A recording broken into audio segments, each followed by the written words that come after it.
Hey tribe, Sally here. Hope you're having an amazing and fascinating day. I know I am.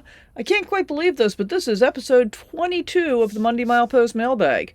And honestly, I'm a little bit awed that people are still enjoying it, still showing up, and still talking to each other in the comments. Today we've got bread, power, travel reflections, a real-time help story that turned out really well, and one of the clearest tribe versus audience moments I've ever seen. So, let's get into it. Wake up with the sun in our eyes. Sally forth, no need for goodbyes. Journey calls, let's roll the dice. Every mile a new surprise. Welcome back, everyone. This is Monday Milepost Mailbag, episode 22. Oh, and this is Kit. What do you say, Kit? Can you say hi to the people? Nope, they're in here. Kit. Look, they're in there. See them? There they are, right in there. Aren't you cute? Yes, you are. You are simply adorable. I've taken to calling him an attractive nuisance, actually, because he's very attractive, and he's definitely a nuisance because everybody thinks he's friendly, and you can walk right up to him, and none of that's true. If you're new here, this is where I slow things down. I read your comments in full, and I respond hopefully thoughtfully, not rushed and not summarized. And if you've been here for a while, thank you, truly. Whether you come for the practical RV stuff, the travel days, or just to see how this all fits together, you're why this keeps working. So first off, let's start with the fact that we're right in that in-between stretch after Christmas and before New Year's. I've got a Quartzsite meeting coming up, and I'll share more about that near the end of this video. And today's mailbag is a great mix of hands-on RV life, travel reflections, and a couple of really solid community moments. So let's start with bread, because that's where a lot of you landed this week. From the video, Bread Maker plus Bluetti. These next comments came in on that video. Portable power plus fresh bread in an RV. Let's talk reality, where I unboxed the Bluetti and the Bread Maker, because I know how to give myself Christmas gifts. And I asked whether fresh bread in an RV actually makes sense, and does it work? Well, this one really pulled in the practical folks, all the practical patties out there, the ones who like to think things through before buying into an idea. So, at Stacy Jones Q40 says, I can't wait to hear how the bread turns out. Well, the first loaf was definitely a learning experience. It was slightly underbaked and a little overused, I think. But it sliced cleanly, a little concave on the top, made great toast, and it tasted really good. And that's a solid first run in my book. A couple of things that I was surprised about, and we'll talk about this more when I do the full video, but I want to mention it here as well. I think bread makers have probably changed a lot since back in the day. This uses less energy than I even thought it would. And part of the reason I decided to do this, first of all, for me, it's all about being able to control the ingredients, what it is that I'm actually eating. But also in RV life, this is pretty simple. The only thing that's getting dirty is the bread maker container itself and a measuring cup or two. Pretty simple. Crafty Traveler 9238 says, Merry Christmas to you and Kit. You're a great Santa for yourself. Yes, I am. Thank you for noticing. Glad you and Kit got my package. I used to have a bread maker, but once my husband was diagnosed with diabetes, we gave it away. I sure miss it. Thank you, Lonnie, and I completely understand that decision. It's a similar decision that I made myself. I gave up bread years ago when I was diagnosed as pre-diabetic. What changed my thinking was realizing how much control I get when I make it myself, and especially being able to avoid all the industrial ingredients that sneak into even grocery store bakery bread. If you read the list of ingredients on something and there's anything in there that you can't pronounce or you don't know what it is, let me rephrase that. I can't pronounce or I don't know what it is, I generally don't buy it. I very rarely buy anything that is made with things that are not clear about what they are. But that said, everyone's situation is different, and this isn't about convincing anyone. It's about experimenting thoughtfully. And Kit, by the way, is fully on board with those treats, thoroughly enjoying them, as well as with any bread-adjacent benefits, although he's not really getting any. Sometimes he gets the toppings. But Kit says, woo, thanks, oof. That's what he says, as he's snoozing right next to me. From Elizabeth X3E8C. I saw the video of Carolyn's RV life that you referred to. It was very informative, and I will be purchasing one also. We're talking about the Bluetti. I recommend it to the tribe. Well, thank you for that. I grew up on homemade bread and I still make it for my family. My mother-in-law bought me a bread machine many years ago. My family did not care for the breads it produced. They probably improved them a lot since then. I look forward to seeing the results of your bread maker. Great gift. Yeah, it was indeed. And I would say bread machines have definitely improved based on everybody's comments. I avoided them completely back when they first got popular, partly because I made all of my bread by hand, and partly because from everything that I was hearing, the results back then just weren't great. Now I think it's a different calculation. My hands don't love kneading anymore. I'm pretty arthritic, especially right through the area here in both hands. Water use matters, which means the less cleanup I have to do, the better, and power use matters in an RV. And that combination is what makes this interesting now. Barb Connor says, waiting for fresh rye bread. As you may know, Barb is actually camped with me. Rye is on the list as the first thing that's going to get shared because I want to get the timing dialed in and the yeast right, but I think that one will be coming out for sharing probably in the next day or two.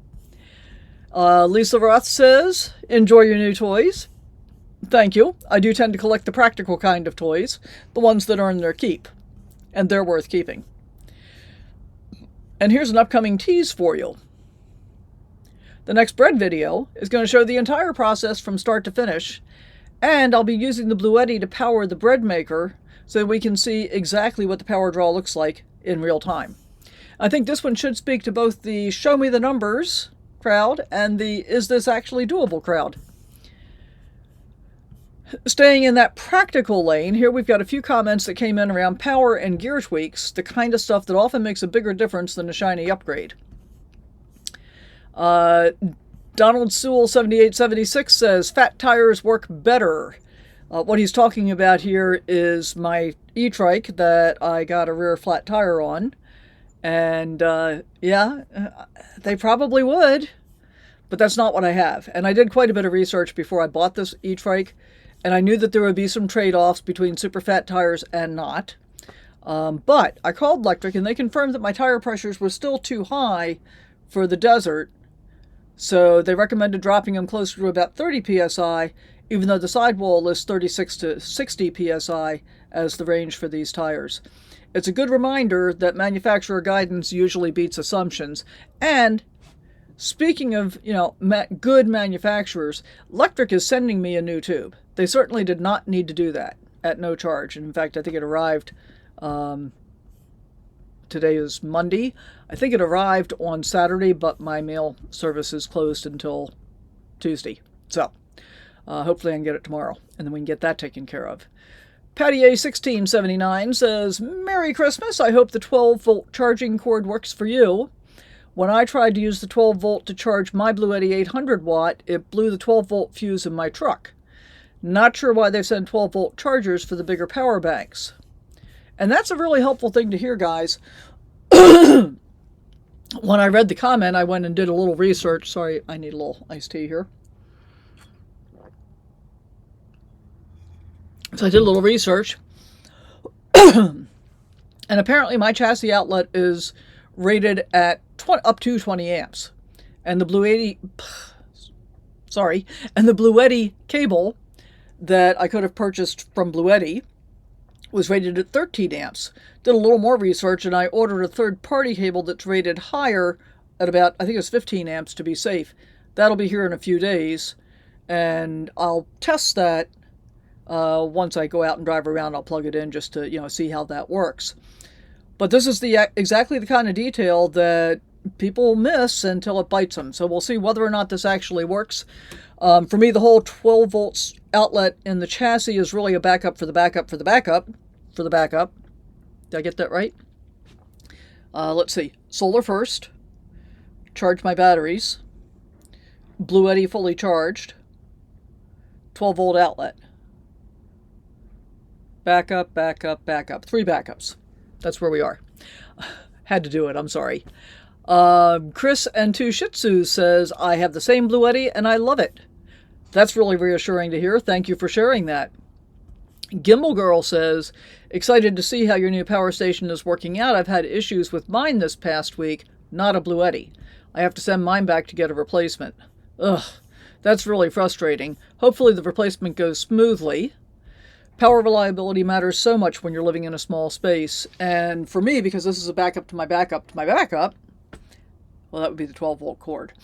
Anyway, when I decided to go this route, I'm keeping the box until I've actually tested it in all its configurations.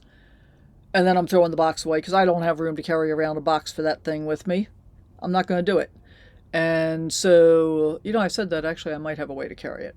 I might rethink that, but I doubt it. Bluetti is pretty picky about having you send a power station back in the box that they sent it in originally. However, I got this on sale for half price. And as cavalier as it sounds, I am unlikely to go through the effort of sending it back if it ever has an issue. Sounds cavalier, I know, but I like more simplicity and less complexity in my life, so we'll see how that goes. All right, let's shift gears into the travel mode for a moment, because this is where the Wandering Joe side of the tribe tends to show up. So, for the video, I don't know which video this is, actually. I didn't write it down. I'm sorry. I think it was something in the Dakotas. But Lisa Roth says, you never know what you're going to see until you see it. I'm glad you guys went there and shared your trip with us. And that really did resonate with me. So many times we second guess our plans based on what we think something will be like, and sometimes the places we almost skip end up being the most meaningful. And in the case of North Dakota, please don't hit me, Barb.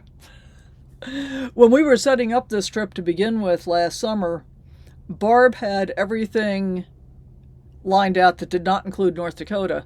And I looked at the map and I realized that that was the last state that after this trip, that would be the last state that I would not have slept in. And I said, hey, how about if we detour into North Dakota? Well, as it turns out, we both enjoyed it a whole lot more than we expected to. Flight of the Crow's Wing says, TRNP is a favorite of ours. Absolutely amazing scenery. Thank you for taking us back. So, first of all, it really is a special place. And let me tell you a little bit about Flight of the Crow's Wing if you don't know about them. They do some really cool adventure videos, fun people. We first met up in Cathedral Gorge State Park, accidentally. I mean, no arrangement, no nothing. We had no idea who each other were. But we were both going through the slot canyons, and James and Elizabeth were filming, and I was filming. And we both had to be careful not to be talking over each other as we're both trying to film for our videos for that. But it's funny how our paths keep almost crossing. I'm sure one of these days we'll finally manage to line it up so we get to meet in person again. But if you haven't checked them out, check them out. It's Flight of the Crow's Wing. Great channel. I really like their stuff a lot, and I think you might too. And let me know if you check them out. Tell them I sent you, for sure. Terry.remo911 says, I am enjoying all your on-the-road vids. I traveled the Dakotas on a motorcycle, looking forward to van life in 10 months. That's really exciting. Congrats on being so close to van life, Terry. I've never ridden the Dakotas on a motorcycle myself. I was an MSF instructor for years and deliberately stayed away from rally scenes, but I love hearing how people experience those same places in completely different ways. The next set of comments is one I really want to pause on because it shows the tribe in action, not hypothetically, but in real time. And so, Frogaz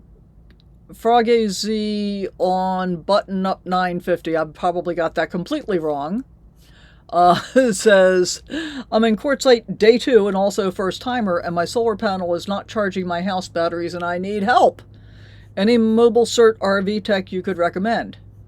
And before I continue here, I want to point out, and I've said this before and I'll say it again, the vast majority of the time I'll read your comments on my phone, and you'll know I've seen it because I'll just give you a thumbs up to your comment. I typically don't respond until I get in front of my computer. In this case, I saw her comment come in, and I'm like, well, that really needs some attention right away. And so if you've ever been brand new out here and you've had something critical stop working, you know how stressful that feels. So then after she gives an update, I went to Harbor Freight in Yuma and got a generator. Also got an appointment with Off-Grid RV and Q on Tuesday to resolve solar panel issues and most likely upgrade. I like your thinking. Thank you for responding.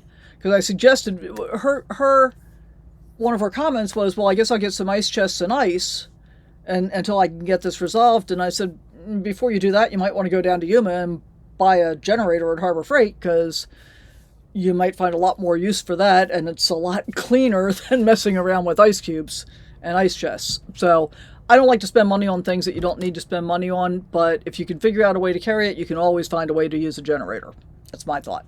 But this is what community looks like. Someone asked for help, information got shared, a problem moved forward, and that matters.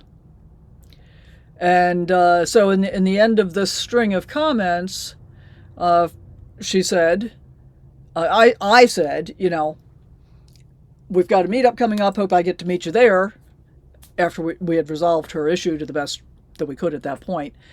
And she says, I'll try to be there. Is there a video so I know where and when? And I said, yes, I covered the meetup details in this mailbag, and I will, so stay tuned to the end. And I just realized I have been assuming female, but I don't know that that's absolutely true. So if not, sorry. Didn't mean, I don't know why I'm assuming that, but I did. And I didn't actually make any effort to check, so apologies if I got it wrong. All right, let's talk about this year's. Actually, this is the last of this year's Airmail shoutouts. And this week it's going to go to Elizabeth X3E8C. Because when someone says I recommend it to the tribe, that tells me something really important. It's not casual language. That's belonging language. So thank you for showing up that way, and for helping shape what this community is becoming. Because a few comments this week really stood out. Elizabeth certainly was one, and I truly appreciate that, and that's why she's getting the shout out, the Airmail shout out this week. But we had a lot of tribe-related language. I'm going to share a couple with you. Barb Connor said, I like reading the comments. What a wonderful tribe you have. Mary Metal 8665 said, hey there, tribe chief. And here's the thing. I didn't set out to build a tribe. I just tried to show up honestly. And you all did all the rest. I'm paying attention to that, and I'm really grateful. And I hope it's as meaningful to you as it is to me. Let's talk a little bit about the upcoming meetup. If you're in Quartzsite, I'd love you to be at the meetup on January 16th. I think we're going to be open housing from 11 to 2. I'll finalize that in the next week or so. For those of you that show up in person, I have a special meetup only sticker that everybody will get.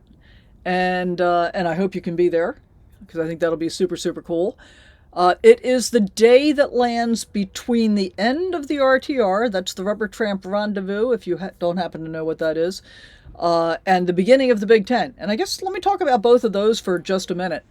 So the Rubber Tramp Rendezvous is an event that was started by Bob Wells, I think more than 10 years ago at this point. And it used to be a small gathering of people out in the desert who were interested in learning more about what it is like to be a nomad and how to be able to live in a car, live on the road as cheap as possible, and be able to move from where you are to where you want to be if you were stuck in a situation that was uncomfortable or untenable. Bob came up with the ways to be able to make this happen. And so, in doing that, he gathered both a true tribe and an enormous following. In fact, I think the first RTR was something on the order of under 100 people, maybe. And it has swelled and swelled and swelled. I think currently numbers run somewhere in the neighborhood of about 10,000 attendees. And in fact, there's two. There's the WRTR first, which is the women's only RTR, and then the regular RTR, which is for everybody. And I think the reason for starting the WRTR was to make women feel comfortable in their own space without having to feel the constraint of having both genders around. And I could just be making all of that up. I have no idea, quite frankly. No, I do have an idea. I don't know that that's fact. Fair enough. And the Big Tent. The Big Tent is what everybody refers to as the big RV show. Well, it's not so much an RV show as it is a big tent. And it's full of vendors, and I can talk about this because I've seen lots of video about it. I've actually never attended. I intend to attend this year. We'll see if that actually happens. If it does, I'm sure you'll see part of it. Lots of vendors, lots of crowds, which is why it may or may not happen because I don't love crowds. Parking is going to be a nightmare. And so, because of that, think about 10,000 people attending RTR and however many thousands that are coming in to be at the Big Tent on the first day. And we're having our meetup right in between those two events. And I thought about it long and hard. I thought about doing it within the city of Quartzsite. And the obvious place to do that would potentially have enough parking would be at the city park. But that's also where the RTR is, and I was concerned that they might still be tearing down from the RTR on the day that I want to have the meetup, and that would inhibit parking. And same thing, lots and lots more people coming into town for that and for the big tent. So we're not going to do it in the town of Quartzsite proper. We're going to do it just a little bit south of Quartzsite. If you've heard of Roadrunner, it's a 14-day BLM area. So you can stay there 14 days for free. And what's going to happen is Barb and I are going to go down the day before, and we're going to pick where we're going to be. I'm going to try and make it someplace that's really easy for you to be able to find, obviously. But I won't know what it is until the day before. I know where I think I want to be. But if I get down there the day before and I find out that somebody else has camped there, well, we're not going to just move into somebody else's camp just so we can all say hi to each other, right? That would be completely rude and inappropriate. So Barb and I are going to go down and take our rigs down the day before, figure out the location, and then I'll share that with you. I'll probably do a video update on the Thursday evening, which you may not see until the Friday morning.